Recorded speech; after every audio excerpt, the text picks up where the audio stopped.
In this lesson, we'll be discussing the major scale and the slash chords that can be developed from the major scale.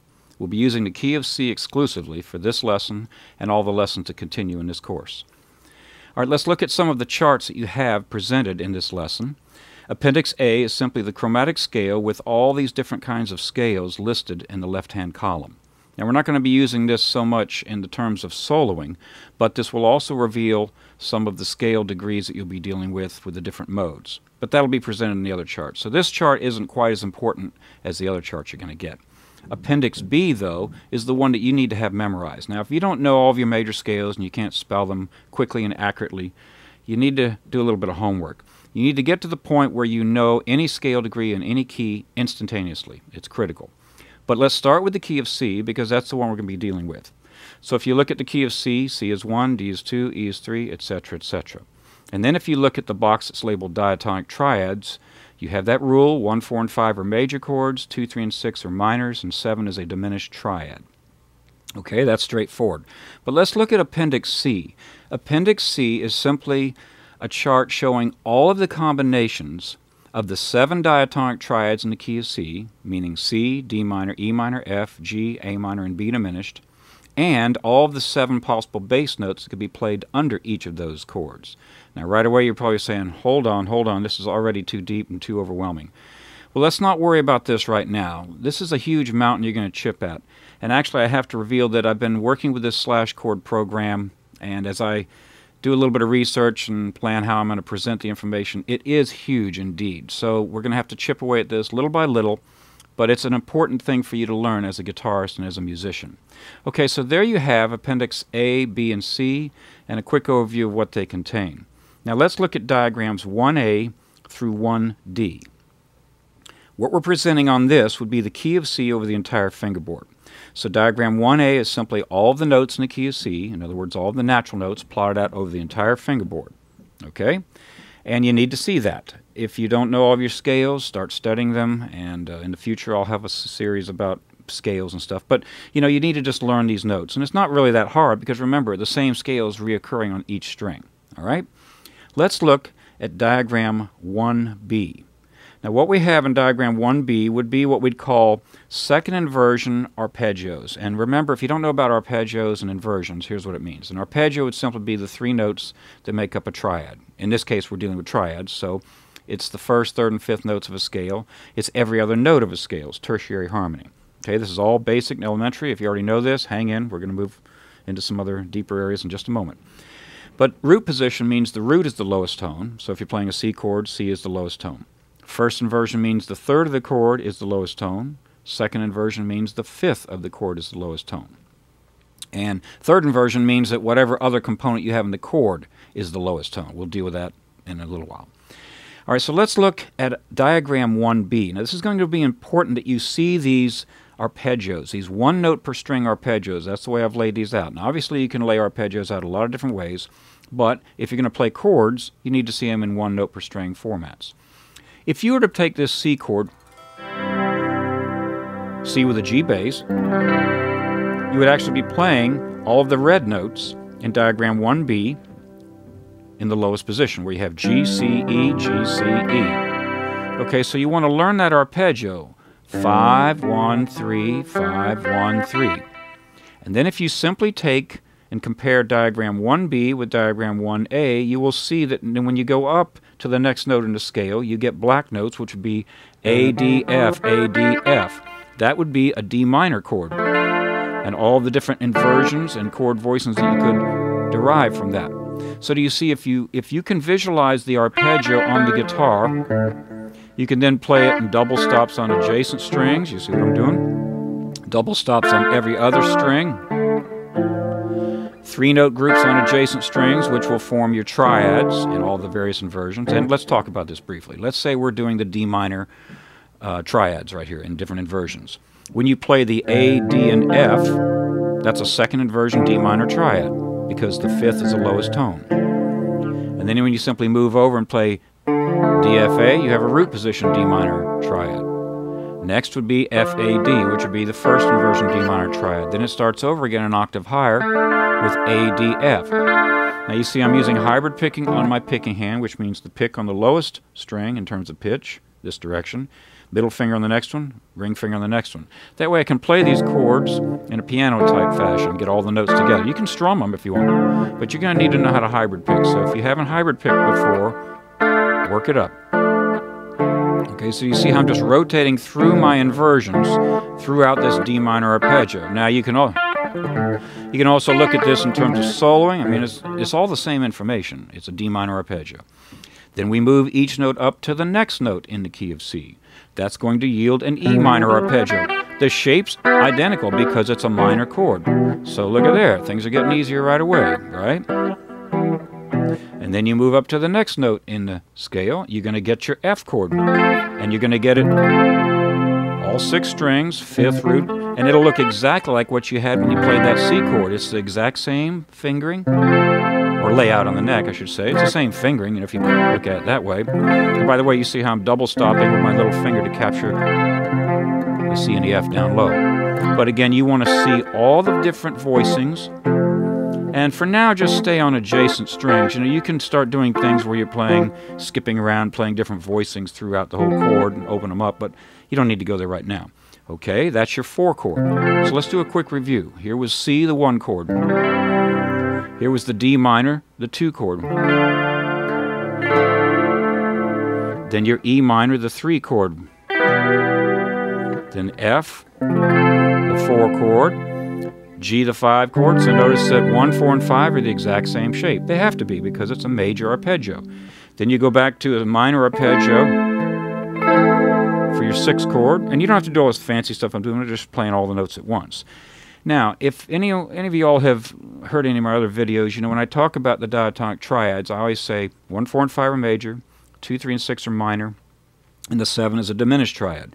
And I say don't worry about the 7 because it doesn't stand as a chord on its own very well. All right, if we look at this, in reality, if you were to look at this and analyze what you have, it's a G7 without the G in the bass, because that's how this B diminished triad functions. So you see on your diagram 1B, you have F, B, D, F, B, D, F, B, D. And indeed, if you were to play all those, you'll hear them over a G bass as a G7. You can see G7 chords all in here. Okay, so that's the B diminished triad. All right, that was all what we would call second inversion voicings, because the lowest tone of each chord, or each arpeggio in this case, was the 5th of the chord. In diagram 1C, we have another group of inversions. In this case, if you look at it in terms of what chords you have, you can quickly see that the red diagram, the CFAC right there, forms an F chord coming right out of your bar chord. But then you have this A in the bass. A being the 3rd of the F chord makes it first inversion. Okay? And then you learn the same thing, all the adjacent string triads, and you'll see familiar shapes, because remember, we really only have 3 different inversions. That's our 4 chord in the key of C, because you want to be thinking about what chord you're playing. C is 1, D minor is 2, E minor is 3, F is 4, G is 5, A minor is 6, and B diminished is a 7 triad. Well, you know that 4 and 5 are both major chords, so that's just going to move up. And you can see that in diagram 1C, that when we go up to the next notes, which are in black, you have B, D, G, B, D, G. So you have all the G arpeggio, right? Make sure you learn these. And then we move up. What's our next chord going to be? Because if we had a G chord, what comes next? Well, you know that since G is the 5 chord, A minor is the 6 chord. And indeed, you can see the A minor right there. C, E, A, C, E, A. All the inversions right there for your A minor chord. What comes after? The A minor chord, because the A minor is the 6th chord. You then have that B diminished triad. And remember, those are actually going to be G7 voicings without a G in the bass. And then what happens after our 7 chord? Well, it wraps back around. We will have the 1 chord, the C chord, which looks just like the 4 and the 5, right? Okay, so that takes care of our 1 chord. Then what comes after that? We have D minor, the 2 chord. What does it look like? Same shape and everything as the 6th chord, because it's a minor, right? And then what happens after that? you have your E minor. So in diagram 1C, you have all of your first inversion arpeggios, or chord voicings, if you want to choose them that way, if you're playing them with all 6 strings being played. Finally, in diagram 1D, we have our root position arpeggios. The first one is simply the A minor chord, right? A, C, E, A, C, E. You can see your old friend, the A minor chord right there, and then we simply have the root and the flatted third underneath it. That's the 6th chord. You should be thinking that as soon as you play it. Then what is the next chord going to be? The 7 chord, which would be your B diminished triad. So you're going to have...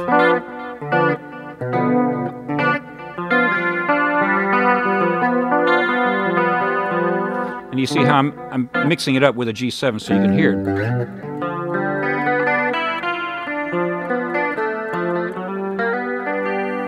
And that's just for fun. I'm just showing you that it functions as a G7 chord. And you can see all these things. If you play a G7 chord, you say, oh yeah, there's a B diminished triad right in there. Okay, what comes after our 7 chord? The 1 chord. And then we have our C chord. And you don't have to do this fancy stuff I'm doing. I'm just playing these C chords and all the different inversions. Then you'd have D minor. Same thing again. You're going to go play it straight again. Then the E minor is going to be the same thing. Then your F chord is going to be the same as the C was. And then your G chord is going to be... Okay, getting a little intonation issues there. Isn't that fun? Playing out of tune sounds terrible. So when you play these voicings, watch your intonation, watch your contortion of your strings. All right, what we've done is we've gone through and laid out these arpeggios, 1 note per string, which will then translate into chord forms. Let's do a little exercise where you're going to go up and down through the diatonic triads, and let's just stay on the top 3 strings. Go back to diagram 1B, because you're going to need to see all these chords. If you were to play the top 3 strings that are red, the G, C, E, you're going to get a C chord, right? Because that's coming right out of that big C chord. And then the definition of a chord scale is you simply take each note and move it up to the next note in the scale, right? That's how we get our D minor. Then D minor goes to E minor, then to F, G, A minor, B diminished, C. So those would all be second inversion triads because the 5th of each chord was the lowest tone, occurring on the 3rd string. A lot of fingerings you can play on these. And practice mixing them up, but when you play them, think about what chord you're playing and see it out of the big block form. For example, when I play this E minor chord, I see it coming out of that big 6-note arpeggio, right? When I play this A minor, I see the same thing. When I play this B diminished, I see it coming out of this big B diminished triad right there. Okay, so you could do that on any string group, which I encourage. You could do it over on... Now, I didn't tab these out. I'm going to tab out some examples for you here. You're going to get some in just a minute of how to mix these chords together. But you need to see the information on the neck. That's always my reason why I don't give you tabbed examples. That doesn't help you visualize much on the neck. And then you see how I'm just moving up on each group of adjacent 3 strings, going up and down through diagram 1B. Now I can do the same thing with diagram 1C and 1D, and I'll be playing different inversions. Let's go to diagram 1C. Here I have ACF. That's the 3rd, 5th, and root of an F chord. You can see it right out of the big bar chord. You can see it out of this voicing we had where all the red notes right there. So you're just playing the ACF, right? Then what happens? You know that's the 4 chord. You should be thinking that way. So G is the same thing. Same shape, just moves up. And then you have your A minor, which is the 6th chord. B diminished is your 7th chord. C is your 1, D minor is a 2, E minor is a 3, and it starts all over. Let's move over to the 2nd, 3rd, and 4th strings. F, A, C, so that's a root position triad. You see I'm just moving up. And you might, from a technical standpoint, you might want to go ahead and bar the 2nd and 3rd strings. That way all you have to do is pick up your 2nd finger when you go to the minors. And when you go to the diminish, you just have to change the fingering. No big deal. Okay? And quickly, over on diagram 1D. If we play the top 3 strings, we're going to have root position triads. A, C, E would be your A minor, the 6th chord. B, D, F would be the 7, right? And you see how it's a G7. You can hear it. We put that G bass in. Then we're to the C, which is 1, D minor is 2, A minor is 3, F is 4, G is 5, A minor is 6. And from a technical standpoint, make sure you explore all the fingering possibilities. I am a huge fan of that. I think it's a necessity if you want to really advance in your playing. Meaning, if I were to play this C triad, root position right here, you can see it in diagram 1D. It's in red, C, E, G on the top 3 strings. Let's explore some fingerings. I'm not going to dwell on this too long, but I could finger it 2, 3, 1, or 3, 2, 1, 3, 4, 1, 4, 3, 1, 3, 4, 2, 4, 3, 2. I could then play double stop fingerings where I use my 2nd finger to capture the C and the E together, or my 3rd finger, or my 4th finger. Then I can use my 2nd finger back here on the G and again use double stop fingerings, or I could even play it with just my 3rd and 4th finger. Now it might be a big stretch and a little radical there, but I'll tell you what, when you get up in those higher frets, these fingerings for me are a lot better because it frees up other fingers and it's just too crowded. I can't get my fingers up in there without bending the strings around, having intonation issues, and it's cumbersome. So these double stop fingerings where you use 1 finger to capture 2 strings, 2 adjacent strings in the same fret are really beneficial. And you must be patient. They don't happen overnight. It's going to take you a year or 2, maybe 3 before you become quite proficient. I have a couple of students that I've shown these to, and they've shied away from wanting to implement them in their playing, but little by little they're starting to see the benefits. And you talk to any jazz player that's been playing a long time, they'll say, yeah, that's the best way to finger things in a lot of cases. It also allows you to sustain notes and things like that. All right, so back to what we're studying here. We were talking about the slash chords built from the major scale. We've used the key of C, and that's exclusively the key we're going to use throughout this lesson, this group of lessons. And back to Appendix C. You have, for example, a C chord, and then you can play each of those bass notes. All of the information is going to be in diagram 1A because you have the C scale plotted out. So wherever you played a triad, what we've been studying the last 5 or 10 minutes, you then want to start seeing the bass lines underneath it because that's how we're going to arrive at slash chords that are diatonic to the key of C. So it just means viewing things differently. Most of you guys can probably already see your scales, but then when I say, all right, hold this chord with whatever fingering necessary, and then play different bass notes underneath it. This really sort of puts some dark glasses on where you can't see things as well. So make sure you just explore other fingerings. And we're going to get into this. But this is huge. I said this early on in this course. This is a huge amount of information. So be patient. Just take a little bit at a time. Okay? Make sure you go back and you know Appendix B, at least for the key of C. You know the names of the notes in the key of C with their number before you even progress any further in this course.